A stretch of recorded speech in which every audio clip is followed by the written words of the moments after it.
Greetings and salutations. I am the Baron Strad von Zarwich, son of King Barov and Queen Ravanovir, Slayer of Dragons, Count of Barovir, Bane of the Dusk Elves, Patron of the Vistani, Unifier of Tribes, Master of the Night and all of its creatures. I am the Ancient. I am the Land. Welcome to Barovir. Today's video, the Charmed Condition, how to run it, how to roleplay it, how it works.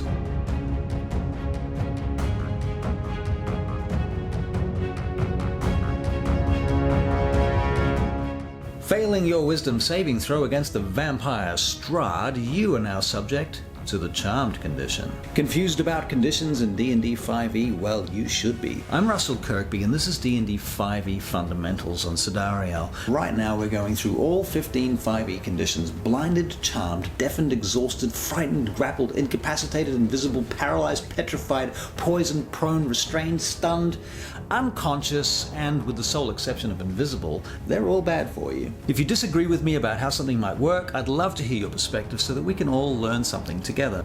Now today we're going to look at the Charmed Condition, what that means according to the rules, how to roleplay being charmed either as a player or as an NPC, and then finally we're going to take a look at the skills and abilities most impacted by the Charmed Condition. And remember, every time you do not subscribe to this channel, another baby owlbear dies at the hands of an evil cultist, and you can prevent these atrocities by simply clicking the big red button and turning on the notifications bell below.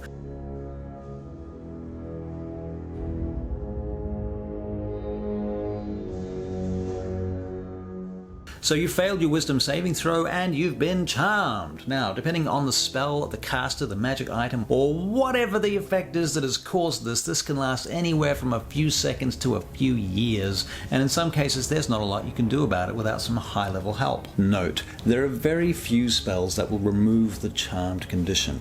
According to my research, they include the level 2 spell, Calm Emotions, the level 5 spells, Dispel Evil and Good, and Greater Restoration, and finally a level 8 spell for bards only, Power Word Heal. If you know of any other ways to instantly remove a charm, drop it in the comments below. Now, upon being charmed, your first instinct might be to start complaining that the DM has taken away your agency. This is a role-playing game and we are telling a story. My first suggestion to a player who has just been struck with the Charmed Condition, or any negative condition really, is to embrace it. Roleplay it. Ask yourself, how does my character act when he or she is charmed? Do you begin to flirt with the charmer? Do you become all shy? Do you suddenly become very helpful, protective? Do you fall in love? Maybe you simply become agreeable to the charmer, a sort of shift of attitude where moments ago you might have been suspicious, now you're open and listening to the charmer's suggestions. In any case, there are a couple of game mechanics worth considering. Appendix A of the Player's Handbook on page 290 states that a charmed creature cannot attack the charmer or target the charmer with harmful abilities or magical effects. It goes on to say that the charmer has advantage on all ability checks interacting socially with the creature. Now, this all seems fairly straightforward. Charmed creatures can't really attack the charmer, and the charmer gets advantage to social skill checks. But my question to you is this: what constitutes a social check? When I was researching this video, I noticed that the first level spell Animal Friendship caused the Charmed Condition upon animals, and this raises the question to me as to whether or not you can persuade an animal using a social check. Bolting through the forest on your friend's stubborn mule, Francis, pursued by 4 horsemen bedecked in the colours of the usurper king's black guard. The mule wants to bolt off into the countryside, but you absolutely must make the next jump over the stone wall ahead, or your adventuring days may well be over. One might argue that this should in fact be an animal handling check. If you can't talk to it, can you actually persuade it to do anything? Is it persuasion? In which case, this spell might be a waste of a good spell slot. On the other hand, using Animal Friendship to intimidate a hungry bear might prove more fruitful. So what do we consider a social skill check in D&D5e? Intimidation, after all, doesn't even require language. Intimidating a bear using Animal Friendship, social skill check?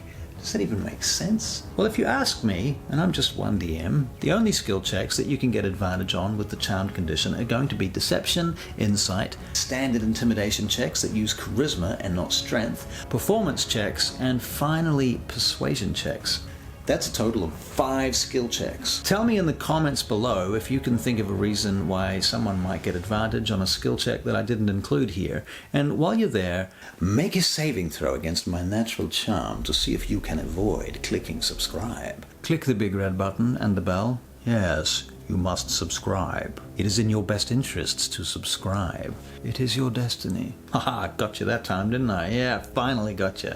Alright, back to business. Now, let's talk about these 5 skill checks, starting with deception. Deception is clearly a social skill. One of the main advantages, after all, of charming someone is getting them to believe your lies. Come, Adric, you must give me the hammer. Your fate and the fate of your companions depends upon it. Right, so this could very well be a big, fat, made-up lie. This might be some arch-fae trying to steal your shit. They may even modify your memories afterwards so that you don't remember them doing it. That's especially mean. But in any case, I believe that deception is a social check and thus should gain advantage with the charmed condition.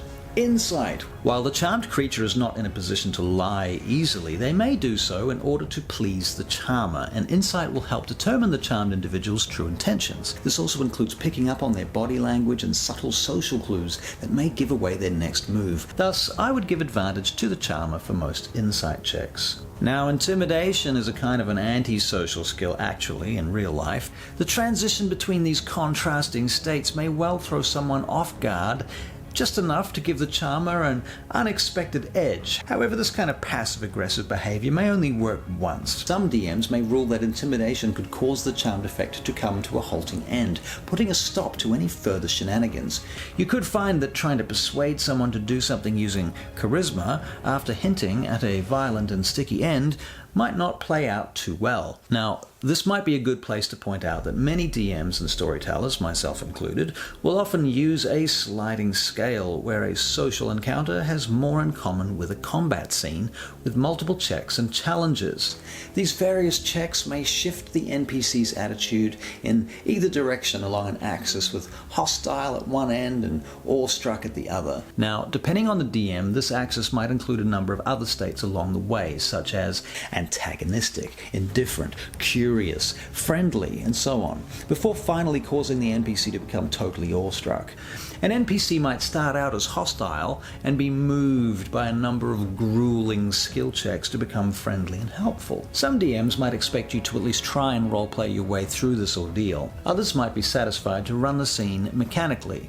Personally, I like to make a check first and then roleplay towards the outcome, knowing the result. This gives everyone involved an idea of what to roleplay because you know where the scene is going, and that, for me, creates a kind of framework or scaffolding for the scene or the conversation to be played out or improvised. You want to enthrall the city guard with your story about how you met the Empress of Doors and Dagdagiel, while the rogue sneaks around behind and unlocks the jail cell so that your companions can escape.